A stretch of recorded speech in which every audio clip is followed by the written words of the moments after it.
ಪಾಂಡವಪುರ ಪುರಸಭೆ ವ್ಯಾಪ್ತಿಯ 18ನೇ ವಾರ್ಡಿಗೆ ಸಂಬಂಧಪಟ್ಟಂತೆ ಮೂಲಭೂತ ಸೌಕರ್ಯಗಳಿಲ್ಲ, ಕುಡಿಯಲು ನೀರಿಲ್ಲ, ಗ್ರಾಮದ ತುಂಬ ಕಸದ ರಾಶಿ, ಸ್ವಚ್ಛತೆ ಇಲ್ಲ, ಬೀದಿ ದೀಪಗಳು ಸರಿಯಾಗಿ ಉರಿಯುವುದಿಲ್ಲ ಎಂದು ಮೊನ್ನೆಯಷ್ಟೇ ಶಕ್ತಿ ನ್ಯೂಸ್ ಕನ್ನಡ ಟಿವಿ ವರದಿಗಾರರಿಗೆ ಗ್ರಾಮದ ಅವ್ಯವಸ್ಥೆಗಳನ್ನು ತೋರಿಸಿ ಗ್ರಾಮಕ್ಕೆ ಪುರಸಭಾ ಮುಖ್ಯ ಅಧಿಕಾರಿ ಸತೀಶ್ ಕುಮಾರ್ ರವರನ್ನು ಕರೆಸಿ ಅವರಿಗೂ ಕೂಡ ಗ್ರಾಮದ ಸಮಸ್ಯೆಗಳ ಬಗ್ಗೆ ತಿಳಿಸಿ ಕಸದಿಂದ ತುಂಬಿದ್ದ ಮೋರಿಗಳನ್ನು ತೋರಿಸಿ ಕುಡಿಯುವ ನೀರು, ಬೀದಿ ದೀಪಗಳು ಇಲ್ಲದಿರುವ ಬಗ್ಗೆ ತಿಳಿಸಿ ಕೂಡಲೇ ಎಲ್ಲ ಸಮಸ್ಯೆಯನ್ನು ಬಗೆಹರಿಸಬೇಕು ಎಂದು ತರಾಟೆಗೆ ತೆಗೆದುಕೊಂಡಿದ್ದರು.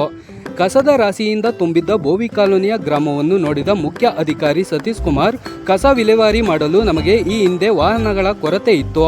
ಇವಾಗ ನಮ್ಮ ಪುರಸಭೆಗೆ 2 ಬೊಲೆರೋ ವಾಹನಗಳು, 1 ಟ್ರ್ಯಾಕ್ಟರ್ ಅನ್ನು ಖರೀದಿಸಿದ್ದು ಮುಂದಿನ ದಿನಗಳಲ್ಲಿ ಪಾಂಡವಪುರ ಪುರಸಭೆ ವ್ಯಾಪ್ತಿಯ ಎಲ್ಲ ವಾರ್ಡುಗಳನ್ನು ಸ್ವಚ್ಛವಾಗಿ ಇಟ್ಟುಕೊಳ್ಳಲು ಗಮನ ಹರಿಸಲಾಗುವುದು ಎಂದು ತಿಳಿಸಿದರು. ಈ ಸುದ್ದಿಯನ್ನು Shakti news Kannada TV YouTube channel ಮುಖಾಂತರ ಸಾರ್ವಜನಿಕರಿಗೆ ವರದಿ ಬಿತ್ತರಿಸಲಾಗಿತ್ತು.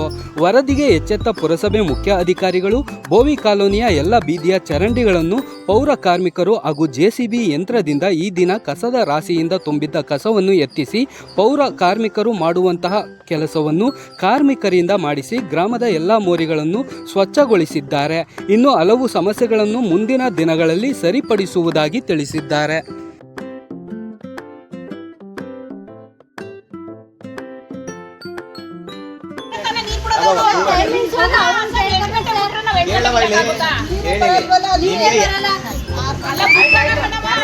ನನಗೆ ಯಾವ ಟೈಮಿಂಗ್ ಕೊಡ್ತಾವೆ, ಯಾವ ಯೂನಿಟ್ ಯಾವ ಟೈಮಿಂಗ್ ನನಗೆ ಗೊತ್ತಿಲ್ಲ. ಆಯ್ತಾ, ವಾಲ್ ನಾನು ಅಸೈನ್ ಮಾಡಿರ್ತೀವಿ, ಅವ್ರು ಮಾಡ್ತಾರೆ. ಯಾವ ಟೈಮಿಂಗ್ ನನಗೆ ಹೇಳಿದ್ರೆ ಒಂದ್ಸಲ ಹೇಳಿದ್ರೆ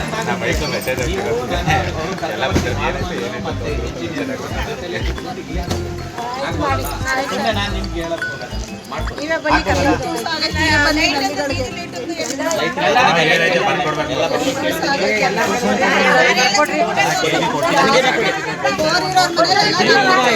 ಕೊಂಡಿದ್ದಾರೆ. ಅದ್ರ ಮಧ್ಯದಲ್ಲಿ ನಾವೇನ್ ಮಾಡೋದು, ಟ್ಯಾಂಕ್ ನೀರು ಕೊಡಿಸಿ ಅಂತ ಈಗಾಗಲೇ ವ್ಯವಸ್ಥೆನೂ ಮಾಡಿದ್ದೀವಿ. ಅದ್ರ ಮಧ್ಯದಲ್ಲಿ ಈಗ ಪವನ್ ಅವರು ಫೋನ್ ಮಾಡಿದ್ದೀವಿ, ನಾವು ವಾರ್ಡ್ನಲ್ಲಿ ಚರಂಡಿಗಳು ಕ್ಲೀನ್ ಆಗಿಲ್ಲ, ಮತ್ತು ಲೈಟ್ಗಳಿಲ್ಲ, ಇದನ್ನೆಲ್ಲ ಪರಿಶೀಲನೆ ಮಾಡಿ ಸರ್ ಅಂದಾಗ ನಾವು ತಕ್ಷಣ ಅದನ್ನು ಸಮಸ್ಯೆಗಳನ್ನ ನಾವು ನೋಡಿದ್ದೀವಿ. ಈಗಾಗಲೇ ನಾಳೆನೇ ಕೂಡ ನಮ್ಮ ಹೆಲ್ತ್ ಸೆಕ್ಷನ್ಗೆ ಹೇಳಿ ಅದನ್ನು ಸಣ್ಣ ಇಟಾಚಿ ಏನಿದೆ ಚರಂಡಿ ತೆಗೆಯುವಂಥದ್ದು ಅದನ್ನು ಕಳಿಸ್ಕೊಡ್ತಾ ಇದ್ವಿ. ನಾಳೆನೇ ಕ್ಲಿಯರ್ ಆಗ್ತದೆ. ಶಾಶ್ವತವಾಗಿ ಪರಿಹಾರ ಆಗದೆ ಇರೋದಕ್ಕಿಂತ ಮುಂದಿನ ದಿನಗಳು ನಾವು ಕ್ರಮ ವಹಿಸ್ತೀವಿ. ತಕ್ಷಣಕ್ಕೆ ಆಗೋಂಥ ಪರಿಹಾರಗಳನ್ನ ತಕ್ಷಣಕ್ಕೆ ನಾಳೆನೇ ಕ್ಲಿಯರ್ ಮಾಡಿಕೊಡ್ತೀನಿ ಅಂತ ಹೇಳಿದ್ದೀನಿ ಸರ್. ನಿಜವಾಗ್ಲೂ ಇವ್ರು ಬಂದು ಹೇಳಿದ್ದು ಒಳ್ಳೆಯದಾಯಿತು. ಯಾಕೆಂದರೆ ಸಮಸ್ಯೆಗಳು ಹೇಳದೇ ಇದ್ರೆ ನಮಗೂ ಗೊತ್ತಾಗೋದಿಲ್ಲ. ಇಲ್ಲ ಯಾರಾದರೂ ಹೇಳಿದ್ರೆ ಅಟ್ಲೀಸ್ಟ್ ಒಂದು ಫೋನ್ ಮಾಡಿ ಸರ್ ನಾವು ಬಂದು ಅದನ್ನು ಕ್ಲಿಯರ್ ಮಾಡೋಂಥ ಕೆಲಸವನ್ನು ನಾವು ಮಾಡ್ತೀವಿ.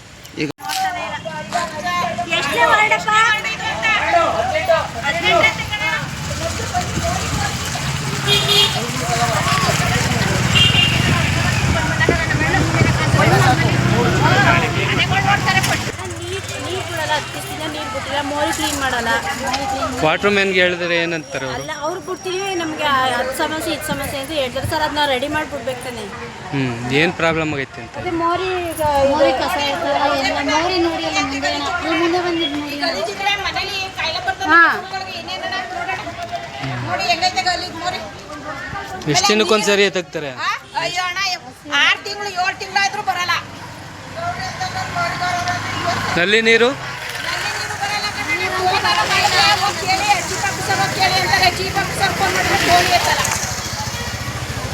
ಏರಿಯಾ ಕೌನ್ಸಿಲರ್ ಗಮನಕ್ಕೆ ತಂದಿಲ್ವಾ? ಏನ್ ಮಾಡ್ತಾ ಹೇಳಿ ಸರ್ಪಂಚ್ ನೋಡಿ ನೀರು ಭಾರಿ ತೊಂದ್ರೆ.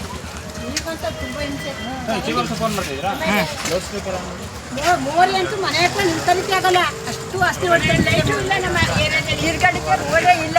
ಒಂದು ನಮ್ಗೆ ಊಟ ಕೂತದೆ, ಈಗ ಬಿಡೋದೇನಪ್ಪ ಮಾಡೋದು ನಾವು.